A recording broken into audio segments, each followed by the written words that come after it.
Lady DJ అమ్మాయిలు వచ్చేశారు. ఇక డీజే టిల్లుకి చిల్లే. పూర్తి వివరాలకు చదవండి రేపటి సాక్షి హైదరాబాద్ ఎడిషన్.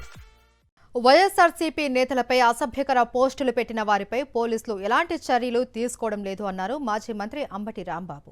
చట్టం ముందు అందరూ సమానమే అన్నారు. వైఎస్ఆర్సీపీ కార్యకర్తలను అరెస్టు చేస్తున్నప్పుడు టీడీపీ కార్యకర్తలను ఎందుకు అరెస్టు చేయరు అని ప్రశ్నించారు. వైఎస్ జగన్పై స్పీకర్ అసభ్యకర కామెంట్స్ చేశారు అని, స్పీకర్ అయినా మంత్రి అయినా చట్టం దృష్టిలో ఒకటే అన్నారు.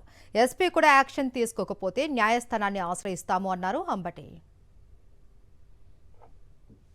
బయట చాలా నీతి వాక్యాలు చెప్పారు. వైఎస్ఆర్ కాంగ్రెస్ పార్టీ వారే కాదు, తెలుగుదేశం పార్టీ వారైనా సరే అసభ్యకరమైన, వ్యంగ్యమైన, చట్ట వ్యతిరేకమైన పోస్టులు పెడితే వాళ్ళని కూడా అరెస్ట్ చేస్తామని చెప్పారు.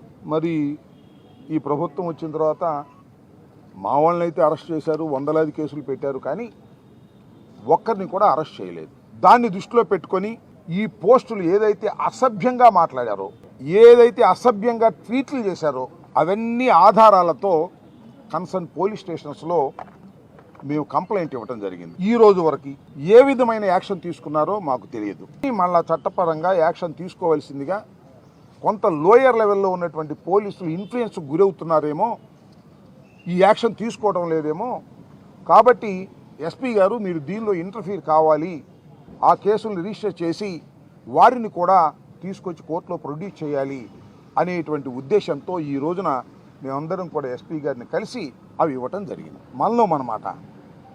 ఆయన పేరేంటి? స్పీకర్ గారు. ఆయన పేరేంటి? అయ్యన్న పాత్రుడు గారు ఏమన్నారు? చెత్త నా కొడుకు ఈ ముఖ్యమంత్రి అన్నాడు జగన్మోహన్ రెడ్డి గారిని. ఇది బూతు కదా నాయన, మీకు కనిపించడం లేదా? అంతేకాదు అంటే మళ్ళీ కోపం వస్తుంది మా వాళ్ళకి, మా సోదరులు, కాపు సోదరులకి. ఏమన్నాడు పవన్ కళ్యాణ్ గారు?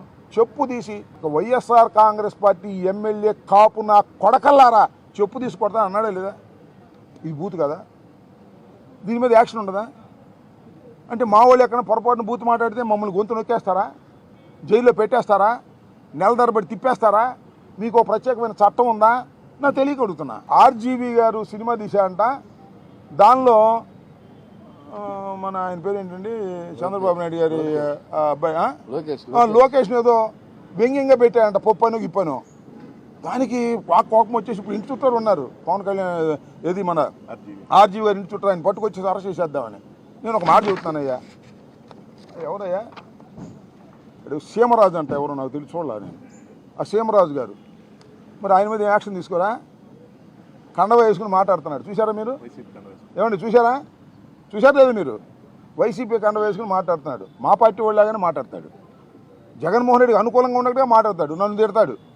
ఆ ఇరిగేషన్ మంత్రి అంట, అరే బాబు వాడికి ఏం తెలియదు, వాడు డ్యాన్సులు వేస్తాడు అని మాట్లాడుతున్నాడు. అది యూట్యూబ్లో చూపిస్తాడు, అది నేరం కాదంట. బూతులు తిడతాడు, అది నేరం కాదంట. సినిమా సెన్సార్ చేసి వచ్చిన సినిమా అంటే నేరం అంట. అందువల్ల ఆర్జీవీని లోపలేసేస్తారంట. ఎక్కడ పోతారా లోపలేసి? ఇవాళతో అయిపోద్దా?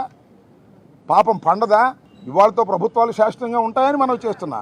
చట్ట ప్రకారం వెళ్ళకపోతే ఎవరైనా మూల్యం చెల్లించవలసిందేననే విషయాన్ని దయచేసి గుర్తుపెట్టుకోమని ఈ సందర్భంగా నేను చెప్తున్నాను. We're going to a legal battle. చట్టపరమైన యుద్ధం చేస్తాం, ఎంత దూరమైనా వెళ్తాం, న్యాయం కోసం పోరాడతాం.